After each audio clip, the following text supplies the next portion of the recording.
I get a reminder, so I detour. I stopped the workout and all that. I said, oh no, we got to be there. Let me go get everything. You feel me? Let's go. We're going there. You feel me? So I get there like 8 o'clock early, and I post a video on Instagram.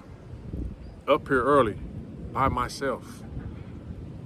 We gonna be here, and like I told everybody, we're gonna be there at court date.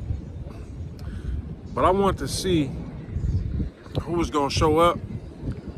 And just see what dudes that the energy be like in person. You feel what I'm saying? Because I'm by myself, I'm gonna show up. Ain't no you ain't going and all that. We all been to court before, and all type of things happen at court. It been fights at court and all that. So let's just see what this energy is at when we in these people's presence. You feel me?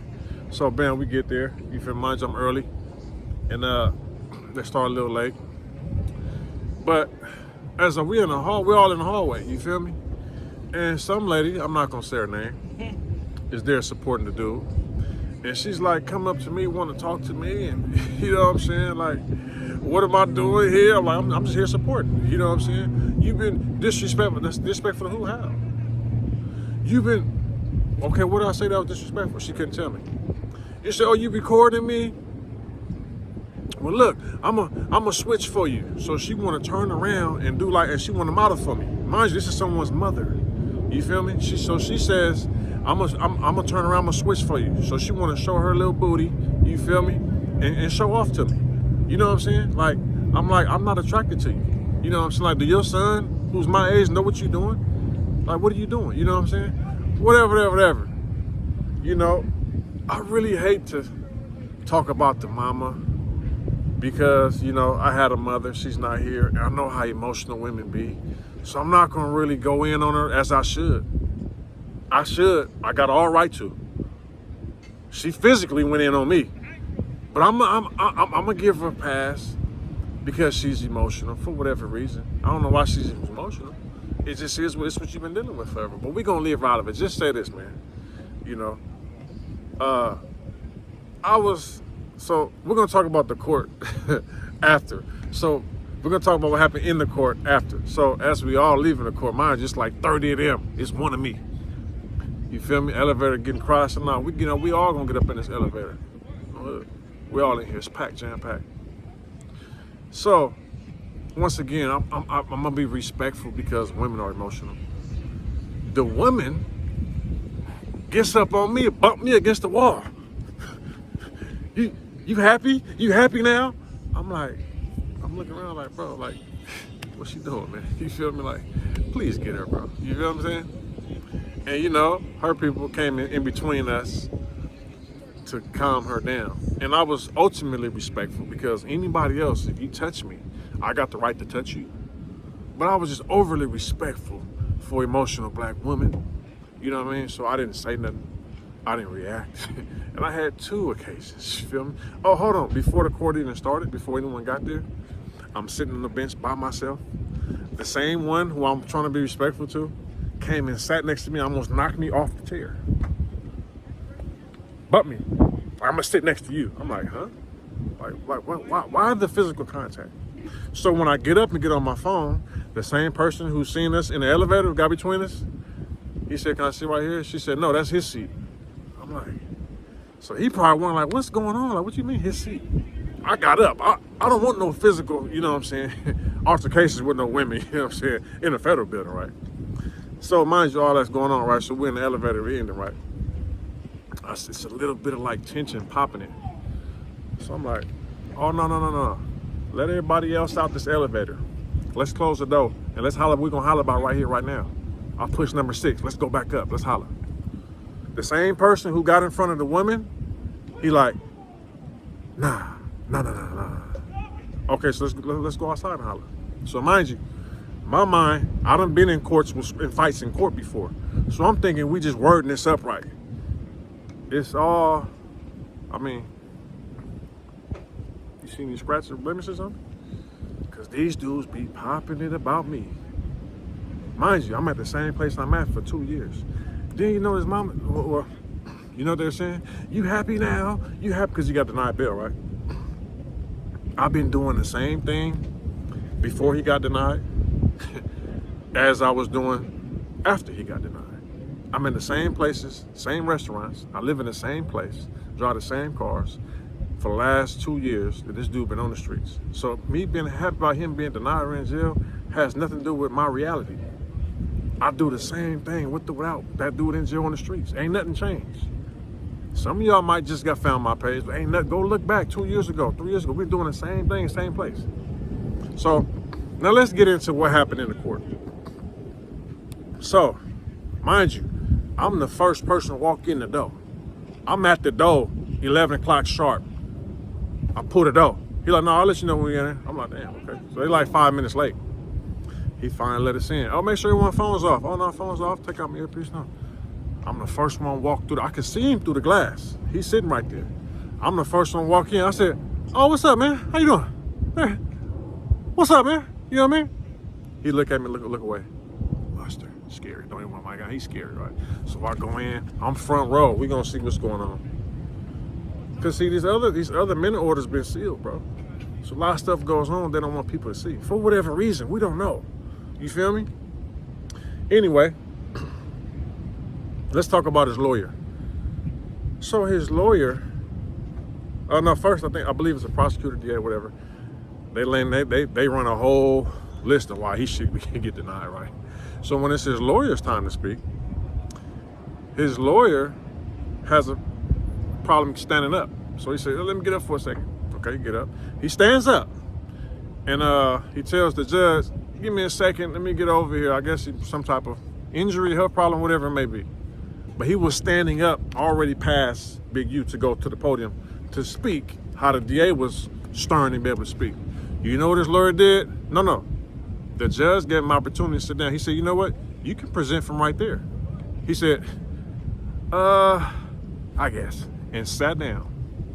Right there, when I seen that, I said, this lawyer is not even trying to get this dude out.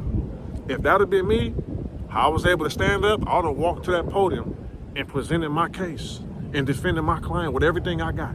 That dude sat down next to Big U and was pleading his case. And the other dude stood up. Mind you, they got the thing, they got the speaker.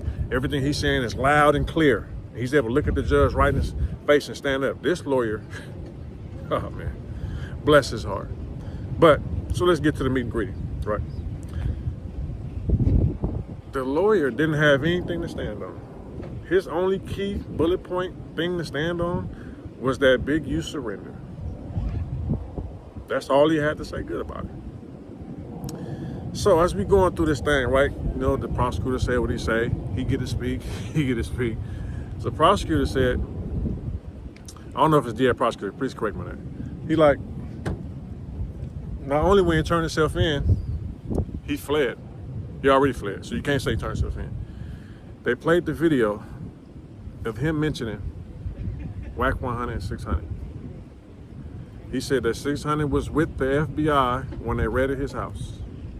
He said that 600 and WAC 100 are working with the FBI. You know what the district attorney prosecutor said? He said that those are lies and that those people have never spoken with the FBI. Okay? That's what he said. So they used what he said against us, against him. So he said by him saying that 600 and WAC 100 are working with the FBI, he said everyone knows if people in the streets are working with law enforcement, that puts a target on their back. They say that he used that as smoke signals to put threats on our lives. This is what the DA says, right? So then they pull up a next clip. They show a screenshot of a guy who works for Developing Options. You know what it said? It said, free Big U, kill 600, and keep the rest.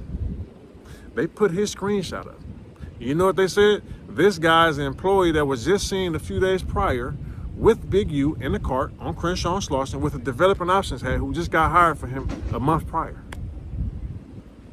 So they're using all this stuff against him. You know what I'm saying? All that stuff came up.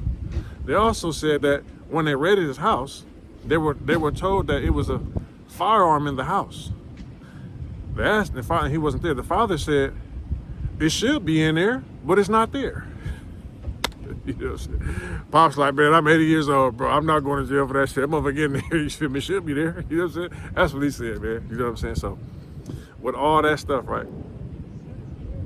So, he's definitely being charged with the murder. Y'all remember my video I said a few weeks ago, he's not being charged with one indictment? So that was one of the arguments that Big U's lawyer said. Big U's lawyer said that all this stuff about a murder, there's no police reports, he hasn't been charged with it. Mind you, the DA over there in the cut, like, I'm gonna let you finish.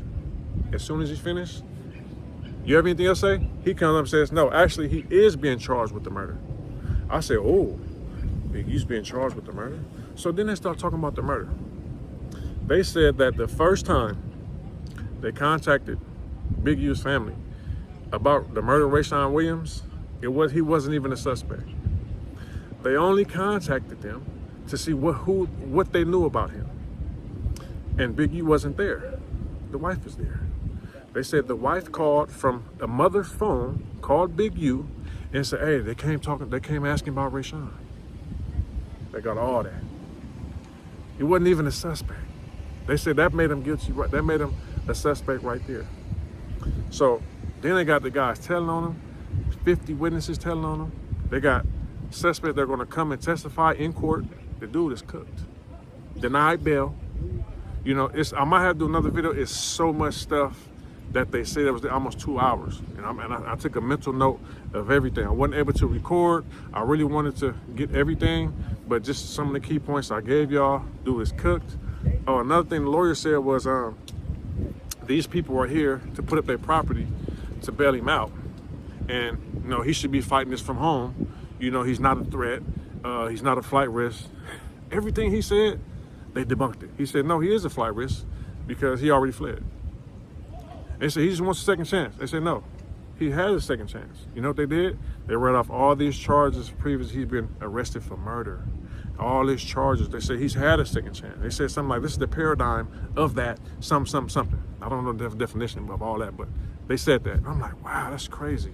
So, you know, so then the lawyer said, if for whatever reason, you know, and they arguing the fact that let's put him on strict monitoring, no people contact, you know, ankle monitor, such and such and such.